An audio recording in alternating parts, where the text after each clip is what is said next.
Then? No, do you want me to ask the question again? If you feel like it, go right ahead. It's rolling right now. Harriet, your reading tonight was wonderful.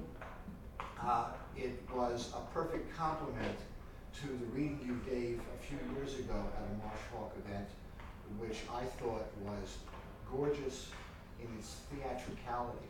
You read beautifully tonight, but it's as if the theatrics would take away from the language of these poems in this new book, which strike me as being utterly distilled and completely elegant.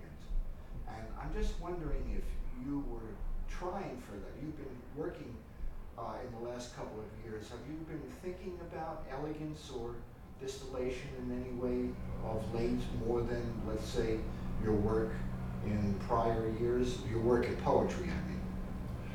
I'm afraid not.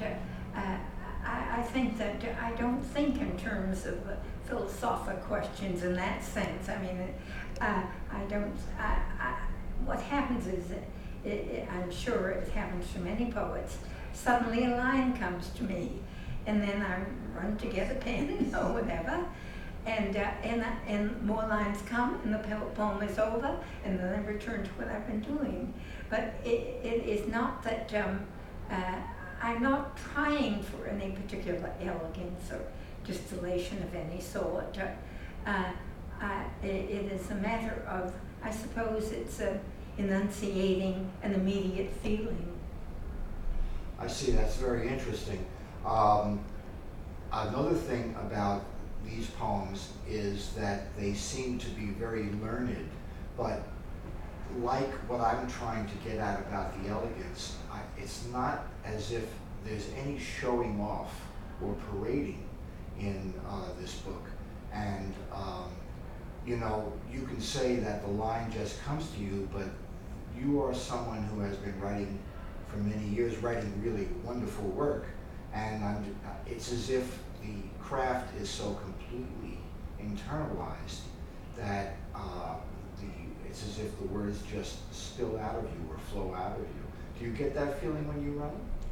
I've been writing since I was 6 years old, and so it's as if it's as natural as to eat for me to write. I think that I don't feel that it's any particular what shall I say, something new, or it's part of my life. It's like eating and drinking.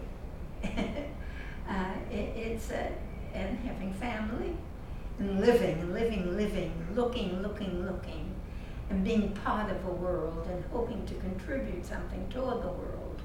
I think that I'm very much aware of what is going on, and although I mayn't write political poems, I'm a political person, and I think and feel within the community. I see. And these poems do attest an everyday living.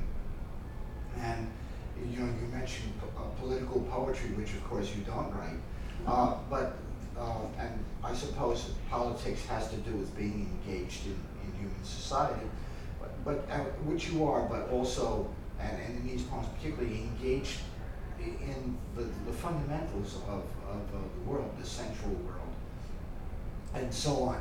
And you know, when I think of political poetry, I usually think of something that's very essayistic, but that's not your medium, that's not your métier. It's really the lyric, would you say? It's really what? It's really the lyric, most of all. Oh yes, that's yes. right. Oh, yes. And it just strikes me that these poems are pure lyric. I guess that's true. They're so graceful. Yeah.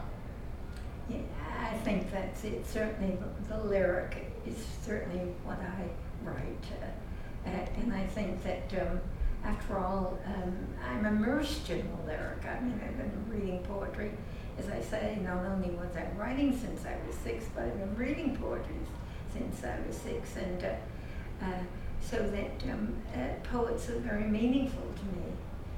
I'm fortunate that I'm so involved.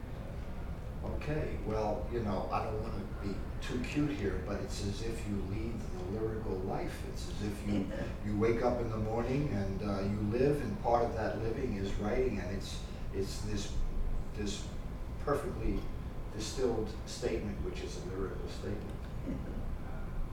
Oh dear, yes, after all, and a lyric certainly begins with L, and so does love. Touche. All right, or amen, I should say. Thank you very much, Harriet. Thank you. Okay. Oh my goodness, that was absolutely beautiful, both of you. Thank you so much.